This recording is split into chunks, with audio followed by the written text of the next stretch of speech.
You know, faith is a choice.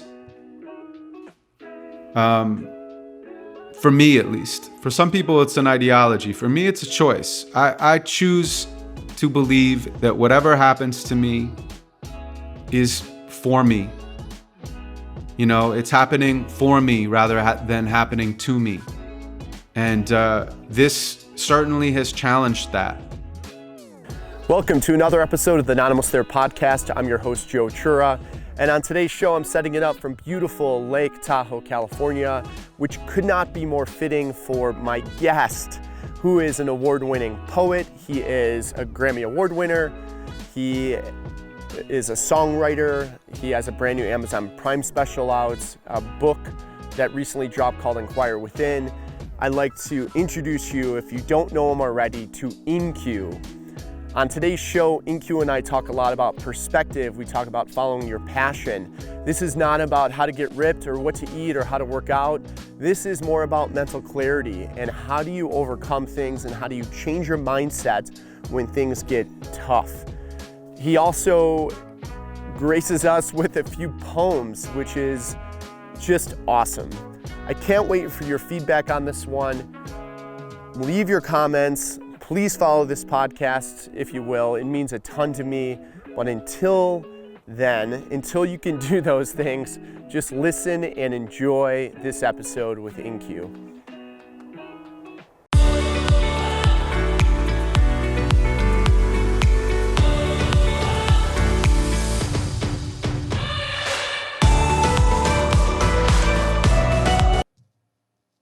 So I have with me, as promised, InQ. What's up, InQ? How you doing today? I'm great, buddy. Thank you for having me. Hey, thanks so much for being here. I love your book, Inquire Within. It's fantastic and something that I encourage everyone to pick up and read, especially now to get some introspective in life. I know a lot of people are going through some tough times with COVID. And we're going to get into some of that, but I'd love to kick it off with a poem, if you don't mind. Yeah, absolutely. As we discussed before we started, I'll say yes, because I feel like it's appropriate to the moment. Fantastic. Thank you. It's hard for me to say yes. I mean, it's easier for me to say next year, when the weather's fine. When I have the money, or the time, or the relationship I want, or the career, or the house, or the car, or the watch, life passed me by waiting for an invitation when the world is greater than my nation or my occupation. The only thing I know is that we're all in this together. And the future of this earth depends on how we treat each other. But how we treat each other starts with how we treat ourselves. And how we treat ourselves starts with how we see ourselves. And how we see ourselves starts with context. I mean, nothing can exist without its opposite. Remember this the next time you find you're in an argument and both sides are talking and you forget your point, except you're angry now and want to win, so you continue yelling till they give it up by giving in so you can stand victorious because you're right. On what again? Do we laugh on instinct or do we choose to laugh? Do we ask because we care or do we merely ask?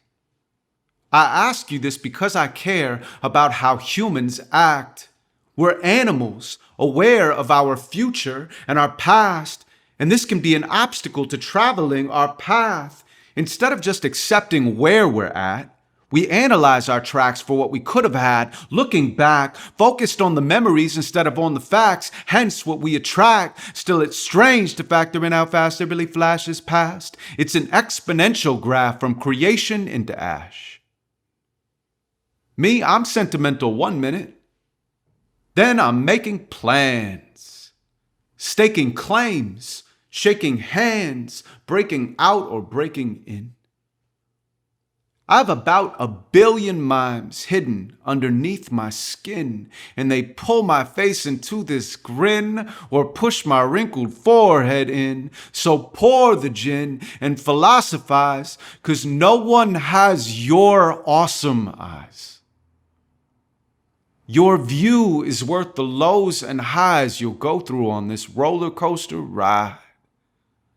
Control has got us holding on when letting go could be more fun.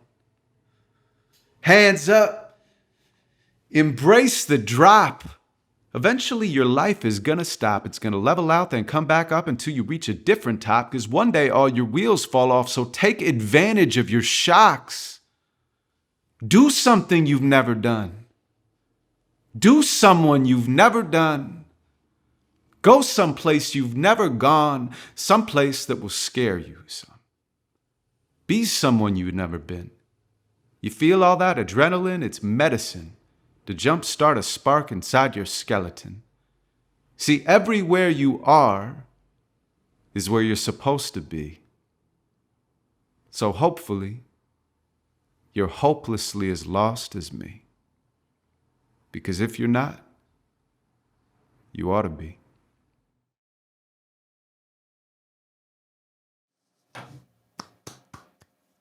That was awesome. Thank you so much for that. Thanks. Q, when did you write that? That particular piece I wrote right after a trip to New Zealand. And I have to give a little more context. You know, I never made any money as an artist in a significant way until I was past 30.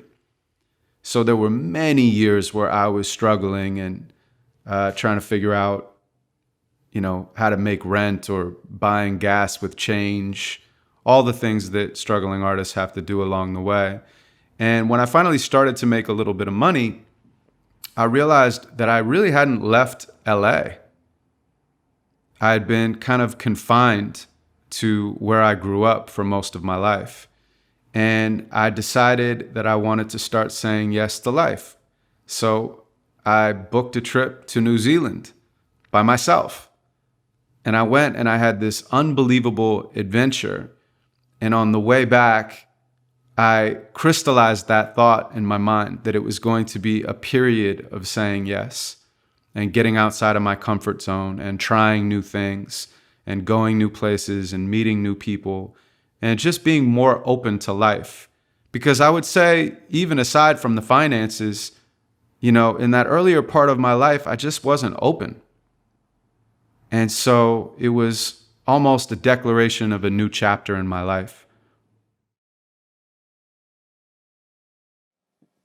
Going back to when you were younger and freestyling, listening to hip hop, did you ever think you'd be writing books, winning poetry slams, and finding yourself on Oprah's Super Soul 100 list? Or I know you have a song, Love You Like a Love Song by Selena Gomez that you wrote that I think right now is 300 million views or something like that? Quite a bit. I don't check. Or listens. It's popular. So how did you go from that period of your life and now and you look back and say, how did I get here? Or was it just the constant evolution of following, that path in your journey? Well, I think I've always followed my enthusiasm, but it's been a bumpy road. That's a good way to explain it. I grew up in Santa Monica, California, and my father wasn't around. My mom's a school teacher, so she raised me on her own. And I fell in love with hip hop, as you were mentioning earlier, in my early teens, I would say. And started freestyling because I just needed an outlet. And it was the only place in my life that I felt powerful. It was a place where I could own a moment. And it was almost, I would say, my first form of meditation, because when you're freestyling, you don't think about anything else but the next line and the next rhyme. So it puts you directly into the moment. And I just decided that I wanted to be a rapper for the rest of my life. And then when I was probably 16, I wound up at this thing called the UCLA Young Writers Retreat. I guess my school was giving out opportunities. They were like partial scholarships to go to this writers retreat. And it was kids from all around Los Angeles. And, you know, you would go and you spend a weekend in Lake Arrowhead and you would explore writing. And so that year that I went, there was a guy named Jack Grapes, who's still an incredible poet, who was hired as the poetry facilitator for the weekend. And he got on stage and he started talking about poetry and different ways to write. And I remember a very specific thought I had. I remember sitting there thinking, I didn't know that you could be a professional poet. Like, I didn't even know it was possible. And I almost don't remember anything else from that weekend. I have a horrible memory. I have like vague and ambiguous memories. Probably because I don't want to remember stuff. But anyway, it stayed with me. And then many years later, I wound up in an open mic for poets in LA called the Poetry Lounge. And I just signed up on the list. And I got up on stage and started doing my rapping a cappella. And over the years, that community became a family. And, you know, we ended up winning the National Poetry Slam Championships together. And I was on HBO's Def Poetry Jam. And still at that time, I considered myself a rapper. And then, I don't know, something clicked. I woke up one day and I realized I was more of a poet than an MC. And that was the beginning of the poetic journey, at least. So who were your other influences when you were into hip hop at a younger age? I mean, I loved Nas. Illmatic was one of the best albums, and still is, that I've ever heard. I remember I took shrooms.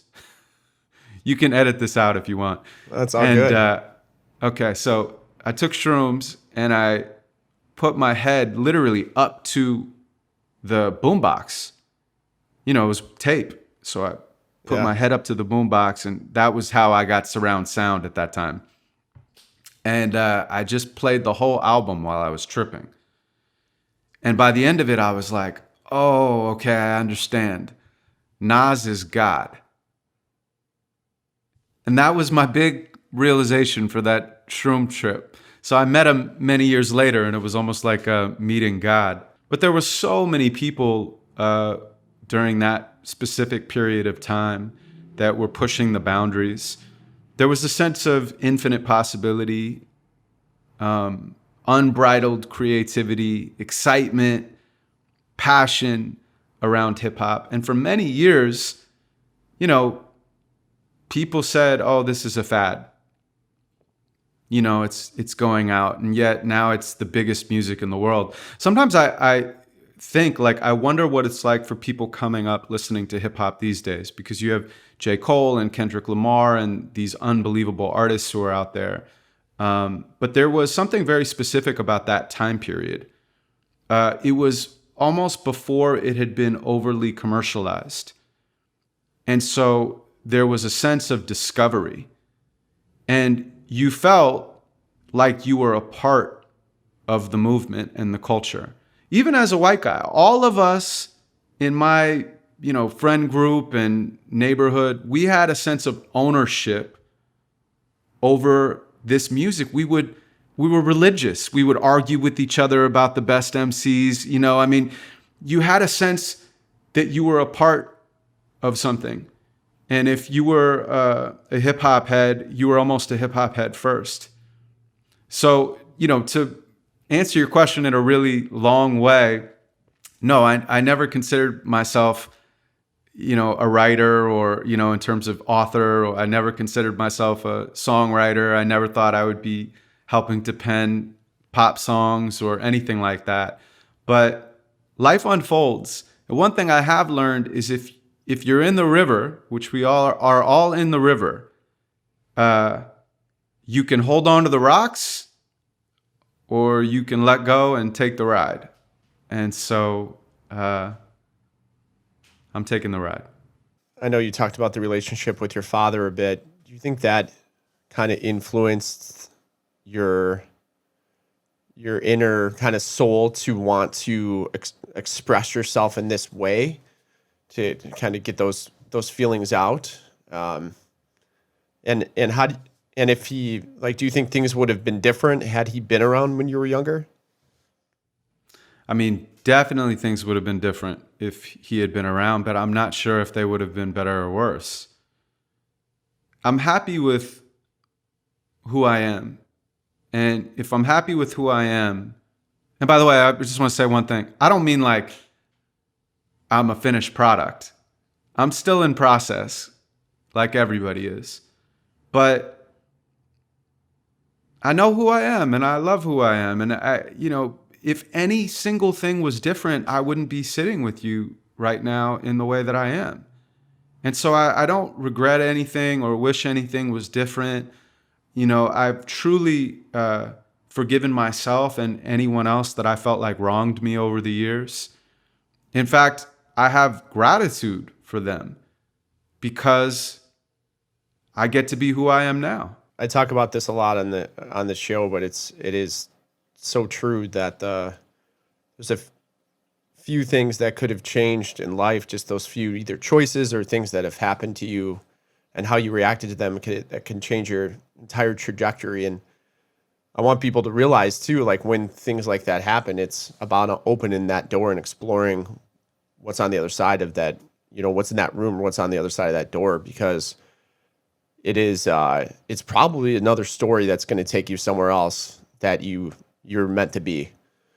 And like I had mentioned to you earlier, when I turned 15, I kind of lost my father, and not physically, but pretty much lost him, and lost him physically about a decade later. But I too like look at that and as sad as that was, like, things were happening for a reason. He was living his life that way for a reason, and that was, God bless him, that was dictating me to go a certain way, and I wouldn't change that.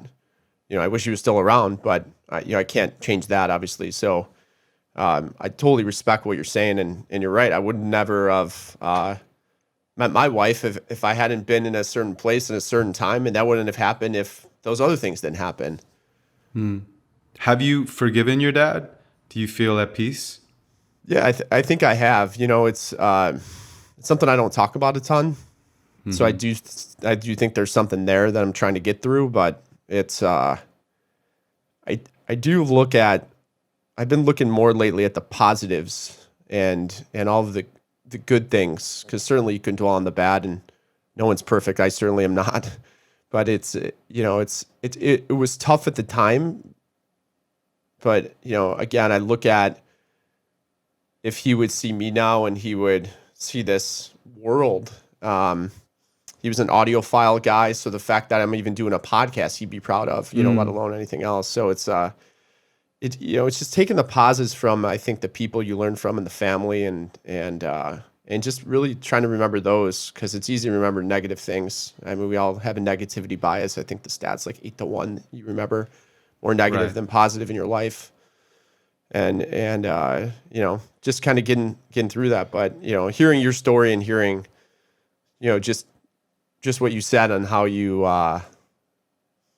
you don't have any ill will toward anyone, and you're happy where you're at, and I feel the same exact way. Yeah, it's interesting. Like, there's this balancing act that we all do consciously or unconsciously between acknowledging our emotions and releasing them, like, emotions, energy in motion, releasing the energy so that it can move, so that it doesn't trap inside of us and become other things.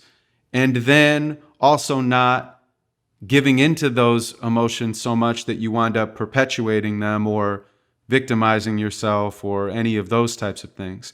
And it's an interesting balancing act that we all do, because if we ignore our emotions and just focus on the positive stuff and move forward, those emotions are still inside of us. But if we just totally go, all right, I'm just going to feel through all of these emotions, then we just wind up sitting there and doing nothing but feeling. So that's been, at least for myself, something that I've certainly worked through. I've worked through my anger. I've worked through my sadness. I've worked through my disappointment, and I've tried to alchemize it. And then I've also tried to mirror that onto other people through my work so that maybe they have the same playbook that I have. I mean, all of the writing that I do, you asked me about Say Yes at the beginning of the podcast. It's me talking to myself first. They're reminders of me trying to live my fullest potential. And then hopefully when I repeat them enough, they actually settle in. And hopefully when I repeat them enough in front of other people, those people can feel a little bit less alone. Has there been one of your poems that has stuck with you more than others? I would say that the piece that I wrote about my father is probably the one that is closest to my core, because I think I had to get over a lot to be able to embody the words of the poem. But when people ask me what my favorite poem is, I always say the next one, because it's the closest to creation. And, the poems don't come from us, they come through us.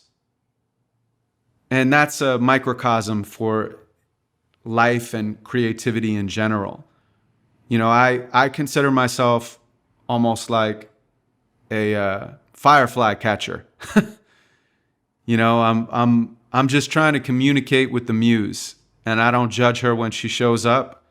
I just allow her to use me, and then hopefully I create something that's worth sharing with a bunch of other people.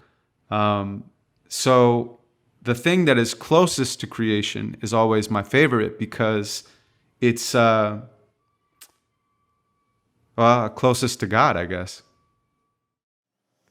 Do you have to tell yourself sometimes to slow down and enjoy the experience versus looking at the outcome and trying to get to the outcome? Because that's one thing I've learned over the last decade or so is I was going so hard toward an outcome that I missed some of the enjoyment of the experience along the way. Yeah. Do you have any specific examples of that, or? Well, I mean, it's been an evolution of time since I created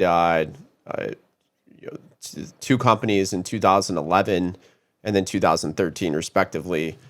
But basically I was like, okay, one day we will sell these companies. I never went in with that intention, but as we were growing, I was thinking about it. And then once we did, I look back, and although I enjoyed a ton of moments, I realized that many times I was just really stressed and not necessarily letting things happen, but making things happen.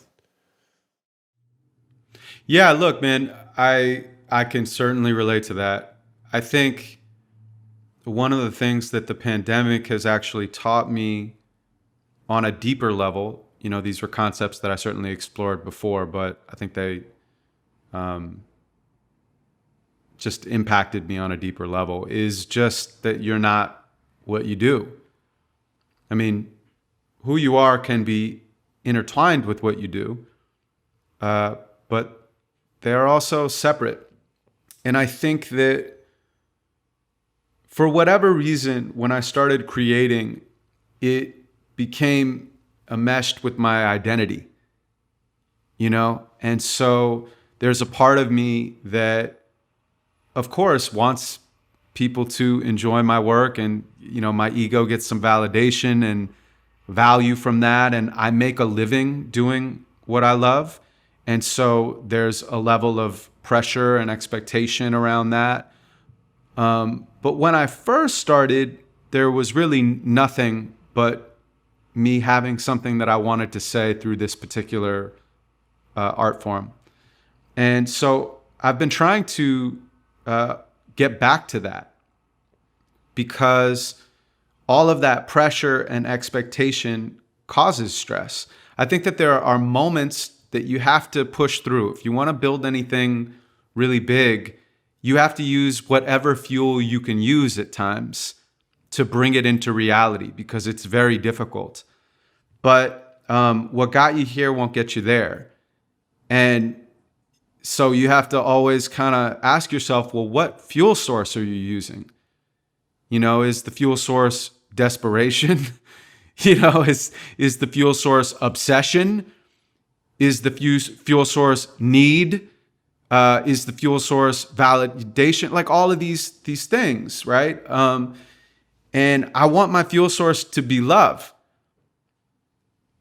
Not to sound like overly corny, but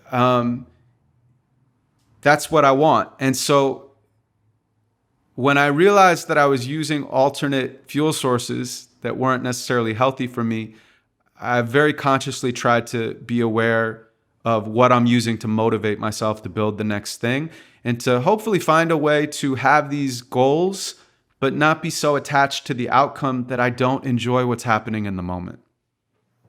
Yeah, that's great advice. And it's funny, I'm thinking about it now as I go through this podcast journey and trying to be, a trust agent to help others get through periods of their life. And I'm trying to tell myself, hey, enjoy this period, because I've got through kind of that other period of my life where I shouldn't say get through it. I'm still doing it.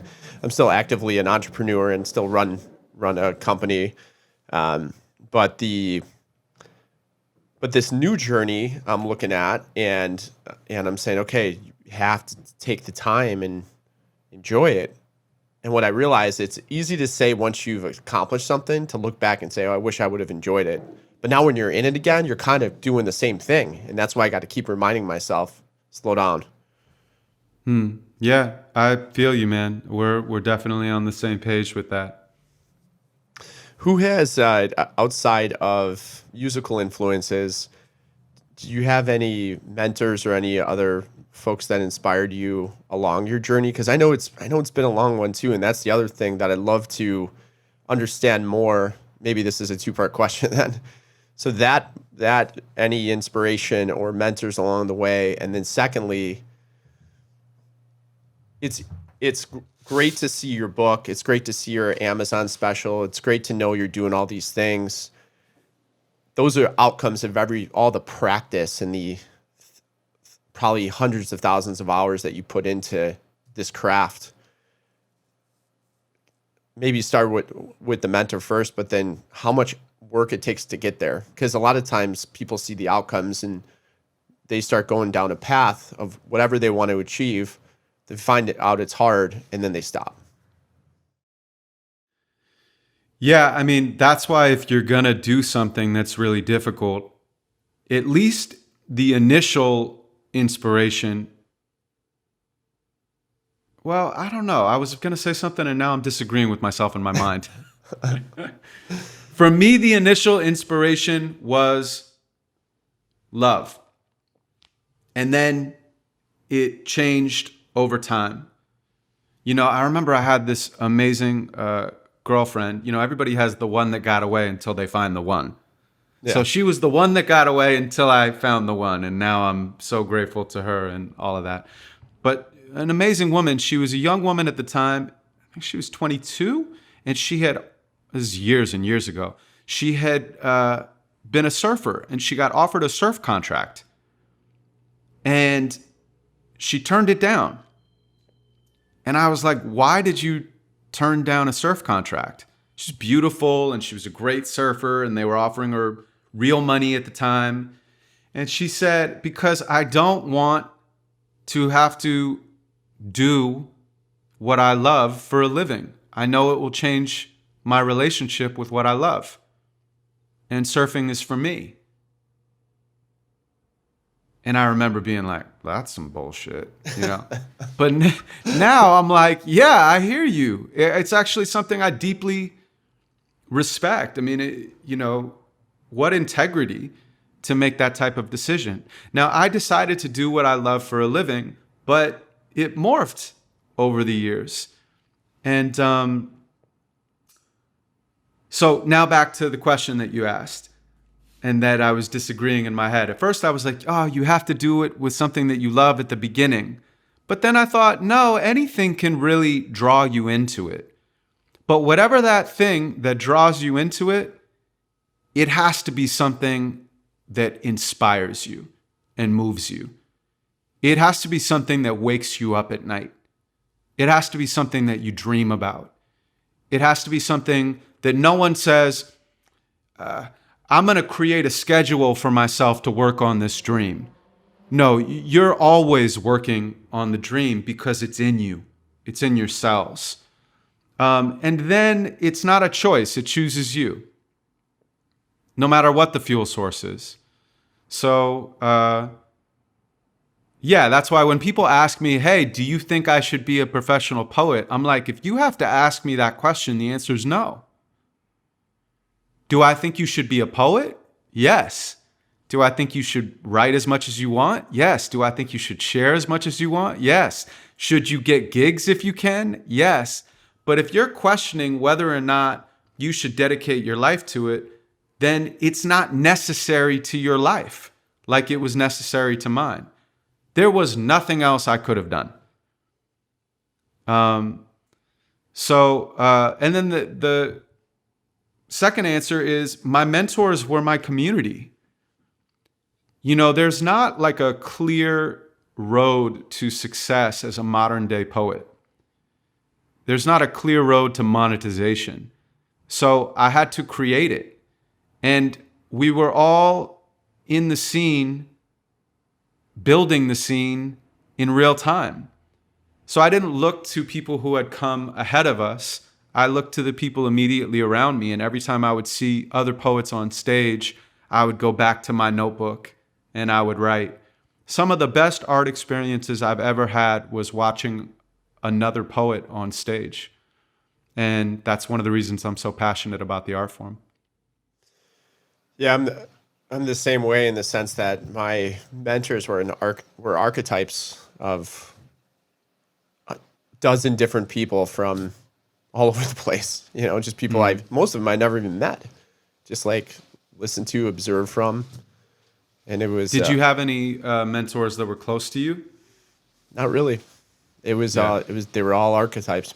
They were all individuals that made up a mentor, I would say, and they were most of the people that I found through podcasts or through books and how they've either ran an organization or how they spoke to their team or how they were leaders, how they give back, and that really kind of helped craft who I was and the leader I became.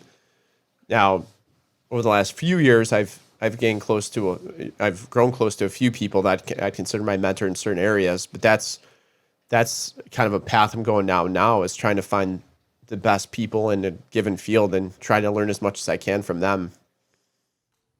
Yeah, and you're doing that for other people as well, not only with the companies, but with the podcast. I mean, you're impacting people that you'll never meet. And you know, my mom always used to say this. I think this is a really wise thing to keep in your pocket. You never know how you impact people. Even in a random conversation, you know, you could just be chatting with someone and you say something and for you it's casual and you walk away and it plants a seed in their mind that grows into something else later. And maybe they don't even connect the dots back to that conversation, but we all deeply impact each other. And that's why it's important to choose our words carefully to others, but even to choose our words carefully to ourselves. And we don't know where this podcast is going to go. You know, 99 people might go, oh, that was cool. And one person might be like, I walked away with something that moved me enough to change something in reality, to make a decision in my life that moves me and my family and my community in a positive direction. So it's an honor to be able to speak to other people, and it's an honor to be a link in the chain that you were a part of before and are still a part of, you know? Yeah, and that you said it so well, but that's exactly why I'm doing this is you put it out there, and what I've realized is you're right. You have an impact on people and you don't even realize it. And the REFUEL conference that you spoke at that I was talking about earlier, I think off camera to you, the reason why like that works is it is a day of giving back to what started off as employees, then to the general public, and Q, there's probably 10 to 15 stories I get a year of how it changed people's lives, and people that were on their couch got up and started running marathons and changed their health around, that had diabetes or illnesses. People started companies out of it. So that in itself is so inspirational to me, the ability to have a stage to connect to help others. And the one story I wanted to tell you with regards to the impact on others, my wife and I, we're doing this journey for it's a few months, and basically you kind of we created our own rules in the sense that we need to work out every day, we need to do a meditation, we need to eat healthy, no alcohol, all of these things. One of the things that I did is I said, yeah, I'm going to give a public compliment once a day for 75 days, but I'm not going to do it in a way where it's like, hey, Q's awesome. I'm going to tell a story about you and how you impacted my life. So I'm on day 30. I'm on day 31 of these stories, and it is so therapeutic in a few ways. One of which, to go back and kind of rebuild history of where you came from through photos or through looking at archives and looking at old emails and say like, wow, I did realize how important this person was, but now when I really dedicate words to write about these people, and they're like 300-400 words, it's not a book by any means, but it's enough to start thinking about. So I've been writing about people, and it's been incredible, because when someone reads that on the other end, how it's been impacting them is in ways that I had no idea. And they don't know I'm writing about them either. So they'll wake up and they'll see a social post from me. And this one gentleman the other day, he was here. We did this run a few years back with David Goggins at my house, and Cool. he brought his son here. And when I told him, hey, it's going to be a 5.5 mile run, his first instinct was, I can't do that. Like my knee's banged up. I'm like, David, man, you got to do it. Just do it. And he ended up doing it. And he did it with his son, and he finished. And he has a picture with Goggins, and it was so inspirational to him in his life. So fast forward, I write about how he overcame that adversity of that moment, posted out there, didn't know, he had no idea I was posting it. I get a message a day and a half later, and he said, hey man, I was having a really bad day. And I woke up and I saw your message, and it just changed everything. It just changed my entire day around. And I thought that was just so profound, in the sense that you don't know what you're doing and how it's going to impact others. That's a beautiful story, man. Thank you for sharing that with me. Yeah. So I want to shift a second here to COVID. Obviously, now it's been a tough time, and hopefully we're getting out of the woods. I don't think we're out of the woods, but we're getting out of the woods, and a lot of people have changed their lives, and I give parents huge respect for being able to homeschool their kids, and many of them working at the same time and overcoming so much adversity and learning at the same time. And I've been taking a stance of like, we got to play offense. Now's the time to start playing offense in your life and start to create change. And I know you got engaged during this time, and when I heard you speak, you said, listen, I want to look back at COVID and remember something really positive. Can we explore that a little bit? Yeah, so we got engaged maybe 5 months ago now, and we're getting married this coming week. So that's really exciting. And the thing that I would say to people is it changed the narrative for us for 2020. It's been a hard year for everyone. And we're clearly very privileged even to just have a roof over our head, to know that that's, stable, to be able to talk to each other through this, communication, to know that you have a little bit of money. But even with that, everyone has gone through their own difficult journey during this period of time, outwardly and inwardly.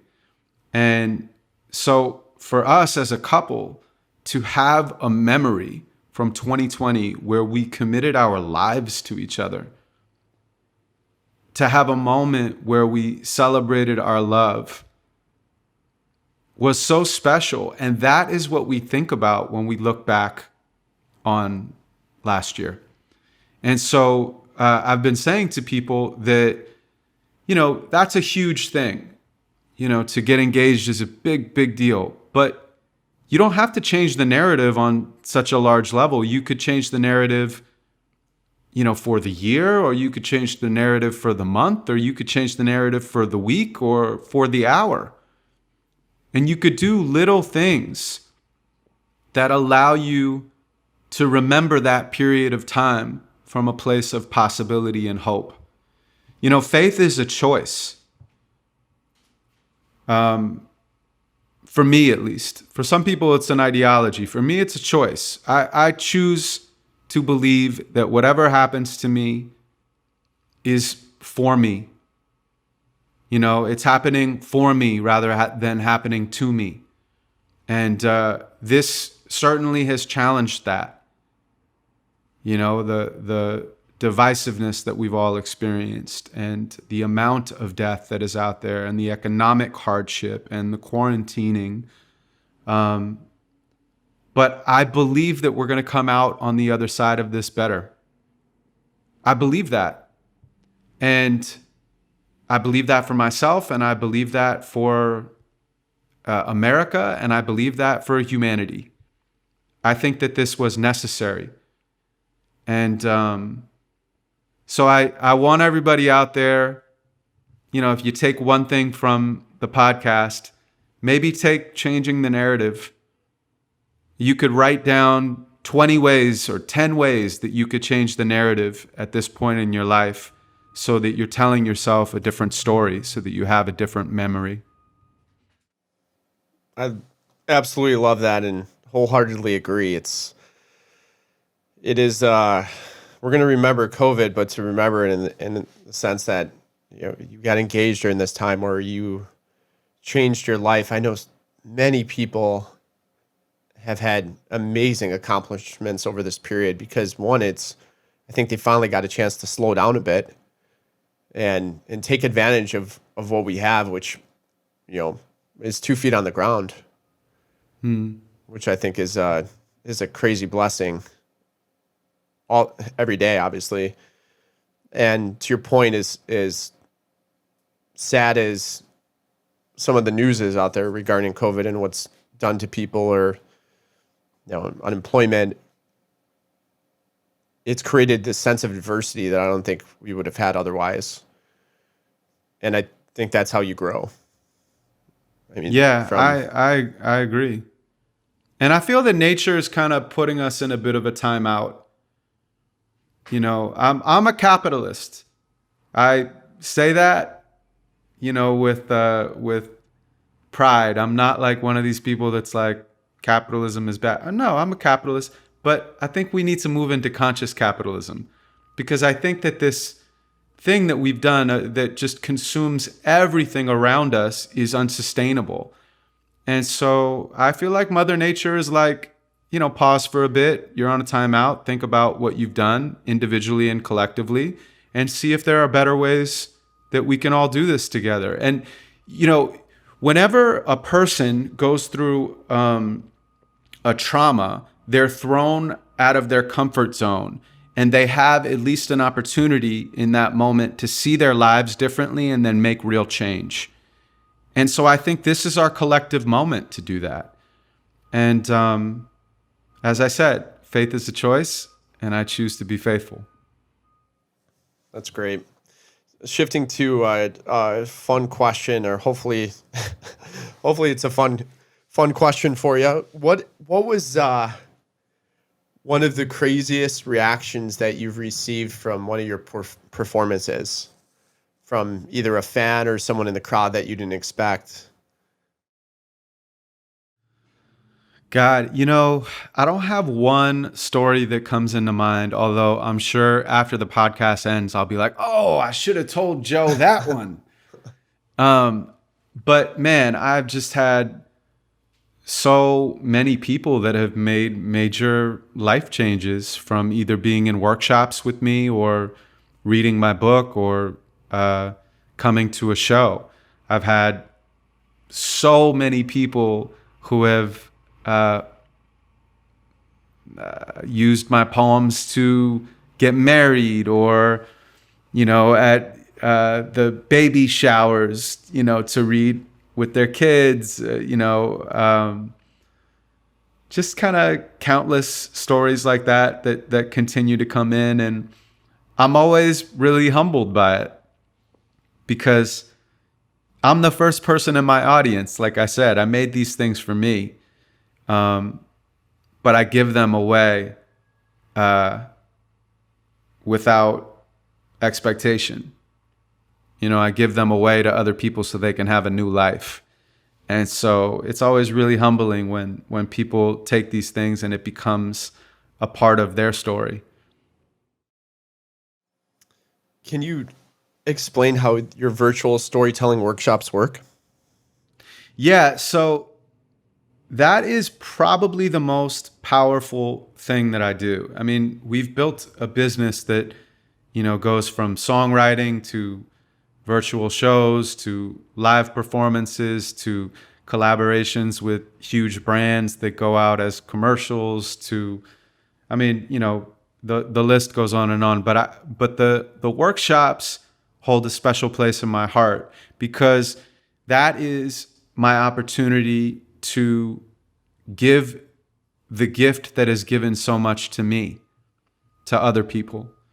And so people come into the workshop, whether it's virtual or whether it's live, and hopefully we'll go back to that sooner than later. And I perform a little bit. I kind of like open up the space, and I'm asking people to be vulnerable. So when I ask people to be vulnerable, I feel like I have to lead by example. Otherwise, it's kind of irresponsible. And so I go into some personal poems and I open up about my life, and then I give them prompts that are meant to lead them towards empowerment and possibility and overcoming their fears and embracing their fullest potential in life. And you see people come in and they're like, I don't know what's going to happen or whether I should do it. And then as soon as it starts, their mind shuts off, their heart opens up, and it happens every single time, Joe. It doesn't matter what the group is, what the circumstances is. I've done hundreds and hundreds of these workshops, from the biggest corporations to, Upward Bound or high school kids, or, and it never matters, because people want to have an opportunity to explore meaningful themes and to be able to share it with other people and to be witnessed. And they think that they don't want to, but when they do it, there is such a release, because the story it becomes outside of them, so it has less power over them. And then to be witnessed and to be seen allows them to feel human. And then they connect with whoever it is that's in front of them deeper, which gives them better communication and ultimately better collaboration. So when I do it for companies, there's a bond that lasts long after the session. And when I do it for strangers, they walk in as strangers and they leave as a family. It's really a beautiful, unique experience. I can't hype it up enough, and it's difficult to explain, but it's unforgettable. How do companies or individuals find out more about that? You can go to my website, in-q.com. InQ is short for in question. So it's in-q.com, and you can get some more information about the workshops. But yeah, they're something that shifts people in a really positive direction. So the InQ, did that just hit you one day, or was that a series of exploratory exercises to create that? No, I was like 15. Otherwise I wouldn't be walking around as a grown man with a Yeah. friggin' nickname. I was 15 years old, and my friend said, your hip hop name should be Inquiry because you ask so many questions. I was always very curious about people. And I think if I hadn't have wound up doing this and I didn't wind up doing something else, the thing I'm curious about is being a therapist. Sounds interesting to me. And so he said, yeah, Inquiry's a good name for you. And then people just started calling me InQ, and then people started calling me Q, and then that's pretty much been my name forever. My real name is Adam, and I'm fine when people call me Adam too. I'm not like particular about it, Yeah, but cool. yeah, I don't introduce myself as InQ at dinner parties. Yeah. But Does your fiance, almost wife, call you Adam? I'm sure she calls you yes. Well, Okay. she calls me Babes. Oh, She okay. doesn't. She good. almost never says either one of the names. Adam. And you also recently have a special out on Amazon Prime, right? Yeah. Yeah, we have a special on Amazon Prime that we sold out the Ace Theater in Los Angeles a few years back. So it was like 1,600, 1,700 people. And it was a star-studded event. Chris Martin was there. Demi Moore was there. Rosario Dawson. And I got on stage and I did a full hour, and it was filmed by City Drive Studios. And Amazon has exclusively released it now. So it's in the world. And I'm extremely proud of that. I'm extremely proud of the Inquire Within book. We actually just got nominated for a prestigious audiobook award that I can't mention yet because they haven't announced. But that's really, really special. And there'll be like a big gala for it. So these are products finally that I have in the world. For many years, Joe, I would just travel around and I would perform and I would just disappear. I had nothing that I could leave people with. And now I have the audiobook, I have the physical book, we have this Amazon special, and it's exciting because one thing builds on the next. This morning I got an email from somebody that said they decided to put one of my videos out to their email list of 25,000 people. And I just kind of opened my eyes and I saw that and I was like, the internet is so incredible. I mean, I've had viral videos that have 50 million views, but that's so crazy to think about that it's hard to even quantify. And yet, when you just wake up and somebody says, oh, I sent this out to 25,000 people, if just one of those people, as we were talking about before, listens to it and it makes their heart smile or brightens up their day, or makes them think about something deeper, that's the, highest possibility for art. And it really is, like I said, humbling, and it really is an honor. That's awesome. And I was telling you earlier how, I had these archetypes that I found online, and I can't tell you how much I've learned. I mean, it just on the internet, like reaching out, seeing someone speak about entrepreneurship and lessons learned. And this is 2011, 2012. And actually just by sheer fate, the podcast I used to watch was This Week in Startups. And the attorney that advertised on that podcast, I reached out to. And by me reaching out to him and him helping me create the entity the way I did was such a blessing that I didn't realize it. I knew kind of what I was doing, but I didn't realize the impact that would have had 5 years later. And definitely my business partners didn't either. And it's just, you're right, the internet is so amazing. And that's what what I encourage people to do when they're down or they're like, oh, I just don't have time. Like, I don't care what you're doing. If you're going to the grocery store, if you're out doing yard work, like put on your earphones and just like get lost in something. Totally. That's a way to change the narrative. Do a Joe Dispenza meditation or do Wim Hof breathing. Or, think about how crazy it is that you can, from anywhere in the world with an internet connection, have access to some of the best teachers on the planet. They can literally coach you specifically because there's countless videos of these people out there. It's really special. Yeah, we're doing a digital workshop right now. We have 150 people that come every week, and I just teach them poetry. And, somebody's in Ireland and somebody's in Finland and somebody, and I just think the internet is in an adolescent stage. There's consequences, clearly, to having all of us be in this global digital community together. But I also have a belief that the positive aspects of this far outweigh the consequences. And when the internet matures, we're going to have a tool that can connect humanity like humanity has never had.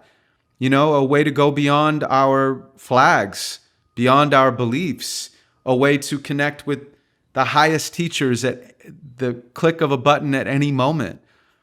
But I think that we all individually and collectively need to take responsibility for that. So I love what you're saying about making an effort to find those mentors. You still have to put in the work, but what a special time to be alive. Yeah, I completely agree. Well, we started with a poem. I'd love to close it with a poem that's near and dear to me. And by the way, one more time, this book is amazing because you don't have to read it cover to cover. You just pick it up and read a poem or two and can change your day and put a smile on your face. So Choir Within by InQ here, highly recommend. Perspective is the one that, is short and sweet, but it is kind of in line with our conversation today. So I'd love for you to close with that if you don't mind. Absolutely. It's not enough to make my dreams come true. I want to enjoy them as I do. 'Cause you can climb the highest mountaintop and never change your view. Perspective has to come from you. Well, thank you, Q. It's been a pleasure to get to know you, and I'll make sure I put everything in the show notes. But great conversation. Thank you for being a wonderful human being and doing everything you do in the world.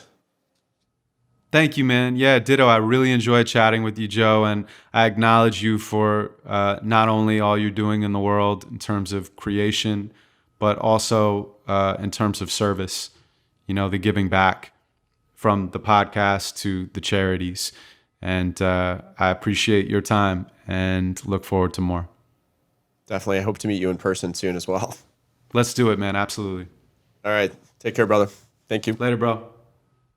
Thank you for tuning in to this episode of the Not Almost There podcast. Huge shout out to my audio engineer, Nick Statina, and to my guest, InQ. What an amazing human being you are. I love the fact that you changed the narrative on COVID and have since we filmed this, got married, so congratulations. But the fact that you truly decided that you wanted to take this time in history as a time you remember for something positive, I think speaks volumes. And that is the lesson that I really got out of today's episode is if you're having a bad day, a bad week, or bad month, it's up to you to change the narrative.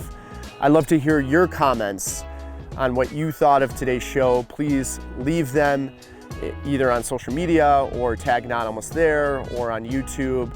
Follow, like, subscribe. It means a ton to me. I'm looking forward to next week's episode. Until then, remember, you, me, we are not almost there.